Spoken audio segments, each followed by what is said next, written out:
Trump campaign. This testimony was forceful, but as you saw, it wasn't his job to develop evidence of collusion. It was to give intel, and he said as the time he left, he hadn't seen any proof of collusion. But the investigation must go on. Those are his words. Joining us is CNN counterterrorism analyst Phil Mudd. Phil Mudd, to those who do not want to believe there is any collusion, they say John Brennan just said it.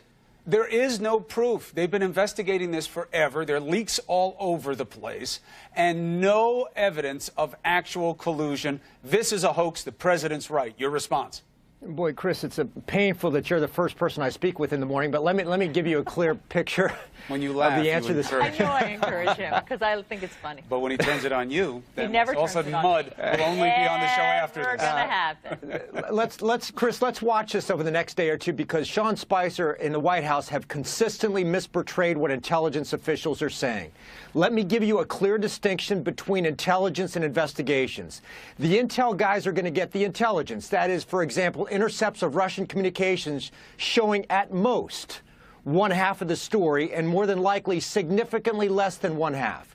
They do not have visibility, that is, intel guys like the DNI, the Director of National Intelligence, and the CIA Director, into the significant part of the investigation that's conducted by the FBI. Interviews of American citizens, looks into their travel, into their financial records. So, of course, the intel guys are going to say, I saw some smoke when Russian people talked about their interactions with the Americans, but there's no way you can look at one half of the conversation and draw a conclusion about collusion. One more quick comment.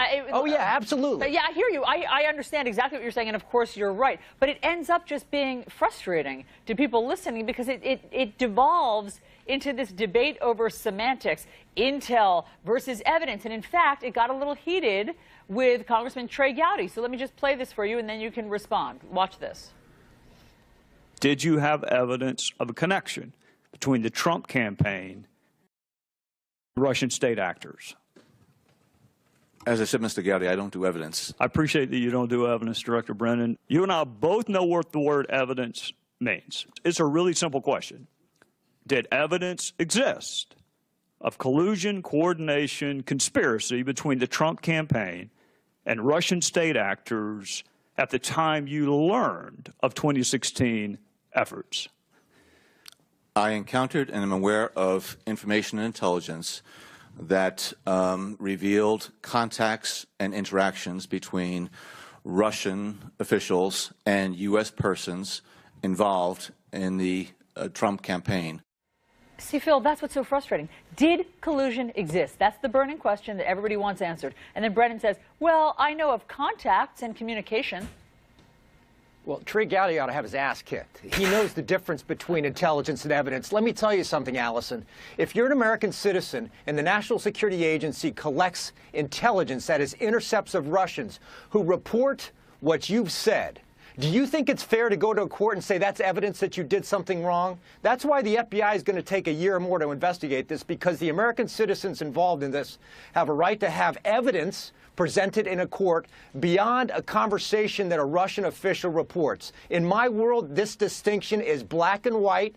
It's a hard line. I know it's frustrating for the American people, but I hope they don't want evidence to be perceived as something that a Russian official says, and that's it. You can be convicted on that. Okay, you win. You win. He does. And I'll tell you what, we're seeing it this morning, even here. People are saying, well, look, Brennan said he saw no proof. He did not say that. He said, I don't know. And that's a huge distinction. And while it may be frustrating, a lot of things in life are frustrating, Phil Mudd, especially when they're complex. And if you cheapen them, wind up distorting what they actually are. But at the end of the day, what do you make of the suggestion that I think is a little bit more forceful? There have been so many leaks. Everything we've learned from leaks thus far, and yet nothing about any real collusion. Why? Boy, I don't think there have been significant leaks related to investigation. Do we know a heck of a lot about FBI interviews of the American citizens involved in this? How much do we know about what they've said behind closed doors? Has anybody flipped? How much do we know in detail about financial transactions? As someone who's witnessed these investigations, I've seen embarrassing leaks, but they're not leaks that get at the heart of what the FBI is learning.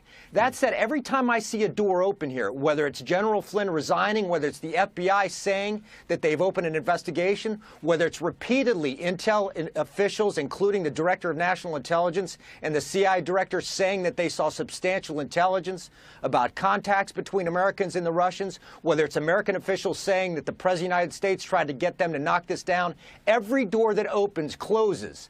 And the walls around the President and the White House, I think, continue to get more and more tight. There's nothing that suggests there's no fire here to me. Mudd, well argued. We will have to wait and see how Camerata digests that beatdown you just gave her on her own show. Yes.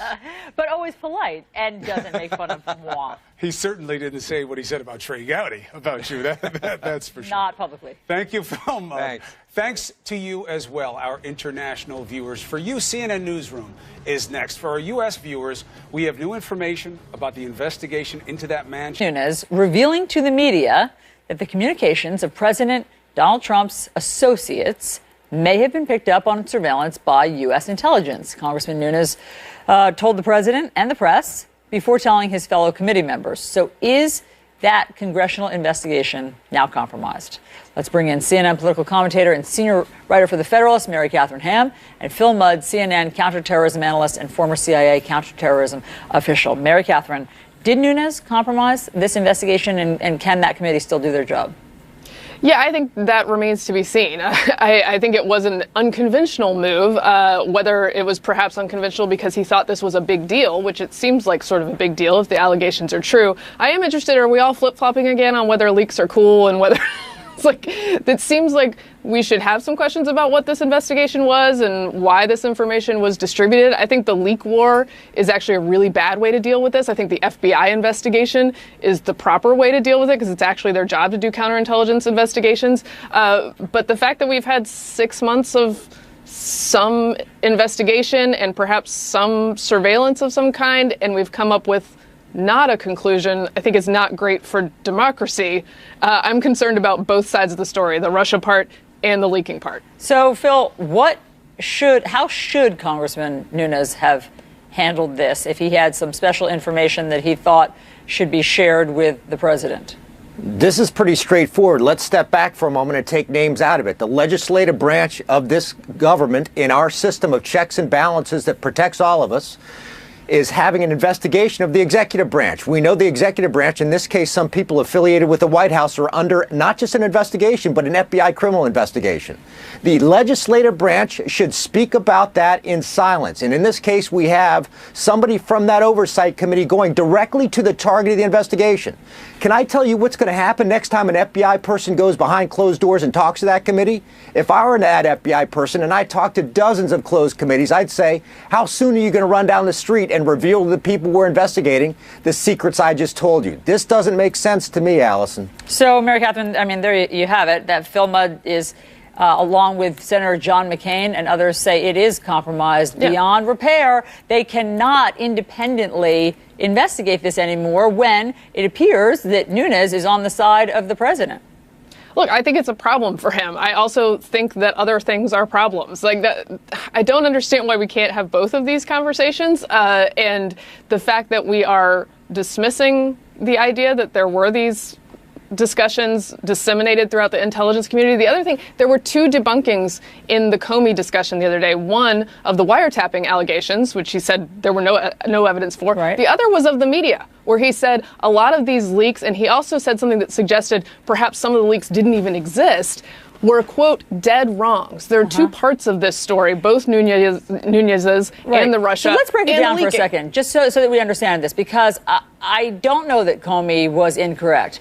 The wiretapping requires an actual FISA warrant and intentionally wiretapping Donald Trump's associates. We don't know that happened, because what has been suggested with Nunes's revelation is that they were caught up in some sort of dragnet if you were listening in to foreign conversations. So we actually don't know who it was or what they were saying that was caught up. So given that, again, do you think that Nunes's committee should now just, recuse themselves or whatever the word is and hand this off to an independent commission? Because look, people say that he's acted as a stooge for the White House basically yesterday. Yeah. Look, I think he has a problem. If you're investigating someone and you're also sending them back channel information, although he did go to the press first. But I think it's a problem. Yeah.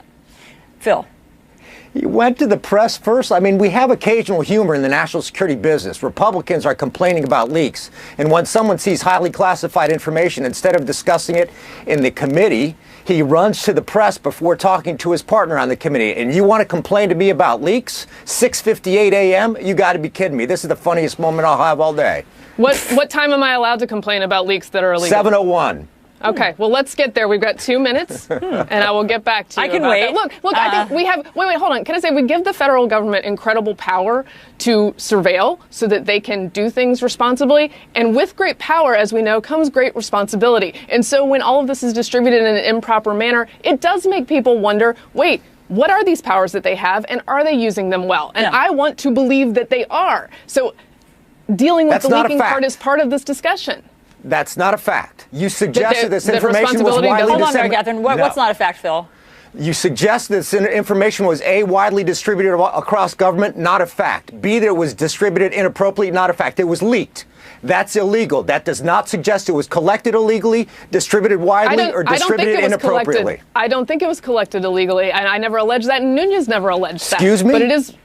Nunes did not allege that it was collected illegally. I did not allege that it was collected illegally. The question is, if it's collected legally and it's incidental, it can still be problematic, and we can still examine these powers and how the intelligence community deals with the incidental collection of surveillance on American citizens. Okay, last word, who are not Phil. under investigation. Okay, last word, Phil.